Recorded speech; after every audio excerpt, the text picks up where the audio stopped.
पतिव्रता नारी कच्चे सूत की रस्सी बनाकर कच्चे घड़े से पानी निकालकर बगीचे में सींचेगी, तब ये हरा भरा होगा। तो आप कौशल्या मैया बोली ठीक है। कौशल्या मैया अपने कपड़े लगते तैयार करने लग गई। तब तक कौशल्या माँ के कमरे में जो झाड़ू पोंछा करने वाली दासी थी, उस दासी ने कहा महाराज महारानी माँ आज आप कहाँ जा रही हैं?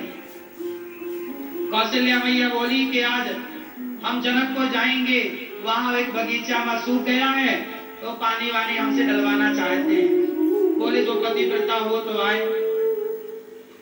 तो कौशल्या मैया के कमरे में झाड़ू लगाने वाली जो उनकी दासी थी, उसने कहा माता इतना छोटा सा काम करने आप क्यों? मैया की दासी तैयार हो गई। दशरथ में बड़ा उत्साह था कि भाई अयोध्या जी ये क्या करेंगी। बोले बताओ कहाँ तुम्हारा बगीचा? बोले ये रहा। अब सब लोग बिल्कुल आंखें गड़ाए बैठे कि कब रस्सी टूटे कब हम हंसे।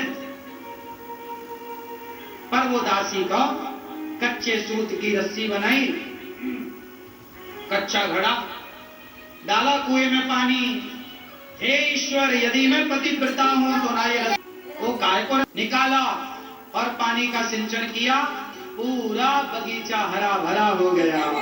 इसलिए नहीं दिया कि बुलाया था पिछली बार रानी को, आई दासी, इस बार कहीं आ जाए दशरथ जी का तो हमारी बेटी कोई और आके कहीं उनका चेला दास वाजना के धनुष तोड़ दे। नहीं, वहां तो दासी इतनी कमाल की है तो वहां का कोई दास वाद आके तोड़ दिया धनुष तो सीता का ब्याह करना पड़ेगा दास से।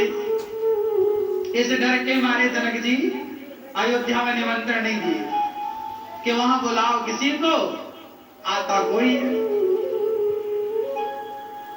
अब राम जी गए और राम जी बड़े प्रेम से सुंदर सा उनका व्यवस्था हुई। विश्वामित्र जी आए हैं, जनक जी ने राम जी के रुकने की बढ़िया व्यवस्था कराई। राम जी जनकपुर में हैं और जैसे जनकपुर राम जी गए, गुरु जी की काहे प्रतिज्ञा ले ली, पहले पता होता बिलसी बेटी का ब्याह करते। अब राम जी गुरु जी की सेवा कर रहे हैं, व्यवस्था रुकने की हुई। एक महल दिया जनक जी ने राम लक्ष्मण और श्री गुरु जी को।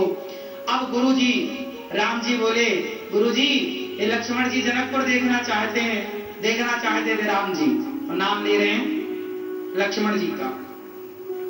राम जी लक्ष्मण जी जनकपुर देखने गए, कैसा है? तो जैसे जनकपुर की सखियों ने राम लक्ष्मण जी को देखा, वाह कितने सुंदर हैं। एक सखी बोली सुनो ये अयोध्या से आए, इनका नाम राम है, उनका नाम लक्ष्मण है, पर सुनो जहां से ये आए हैं ना, एक सखी बोली सुनो अयोध्या में तो बाप की जरूरत पड़ती ही नहीं है, फिर बच्चे कैसे होते हैं? बोले खीर खाओ बच्चे बच्चे, खीर खाओ बच्चे बच्चे। वो सखियां कह रही हैं कि वहां खीर खाने से बच्चे हो जाते हैं, मतलब ये मीठी गाली है, ये शादी ब्याह में नहीं होता, हंसी मजाक। तो वहां सखियां बोल रही हैं कि अयोध्या में तो लोग बाप की जरूरत ही नहीं है, वहां तो खीर खाने से बच्चे, क्योंकि राम लक्ष्मण का जन्म। तो लक्ष्मण जी को बड़ा बुरा लगा, ये तो बड़ा मजाक कर रही हैं। तो लक्ष्मण जी ने मोर्चा संभाला, सुनो हमारे यहाँ तो खीर खाने से होता है, बाप की जरूरत नहीं पड़ती, आपके यहाँ तो ना माँ की जरूरत ना बाप की। गुरु जी के पास गए और गुरु जी की सेवा करने, गुरु जी की सेवा कर रहे हैं। हम भी हमारे प्रभु सेवा करते हैं तो हम भी सेवा करते हैं। इतनी कृपा साबरे बनाए रखना और मरते दम तक सेवा में लगाए रखना। भगवान से यही कहो कि प्रभु हम सेवा करते हैं, हे प्रभु जब तक जिए हम सेवा करें। इसलिए गौरी गोपाल आश्रम में अखंड सेवाओं की गंगा बह रही है, सेवा ही सेवा, सेवा ही सेवा। अच्छा देखो, एक माता मेरे पास आई कुछ दिन पहले और मैया ने कहा महाराज मैं संतों को अन्नदान करना चाहती हूँ। हमने कहा मैया बहुत अच्छा विचार है, आप संतों को भोजन बंटवाओगी, आपके द्वारा संत खाएंगे, कितना पुण्य मिलेगा आपको, अन्नदान कितना बढ़िया दान है। बोली महाराज जी हमारे पास पैसे नहीं है। हमने कहा कोई बात नहीं। बोली हमारे पास 10 रुपए हैं। हमने कहा लाओ 10 रुपए से हो जाएगा।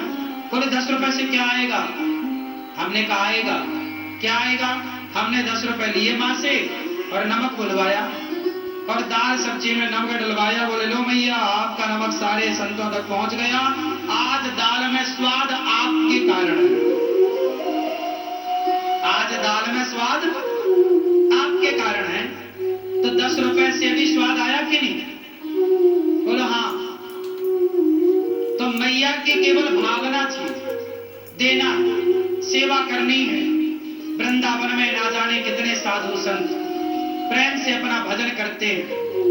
देखो हम भक्ति नहीं कर सकते, हम भजन नहीं कर सकते, तो जो संत भजन कर रहे हैं उनकी सेवा करके हम उनका सहयोग तो कर सकते हैं,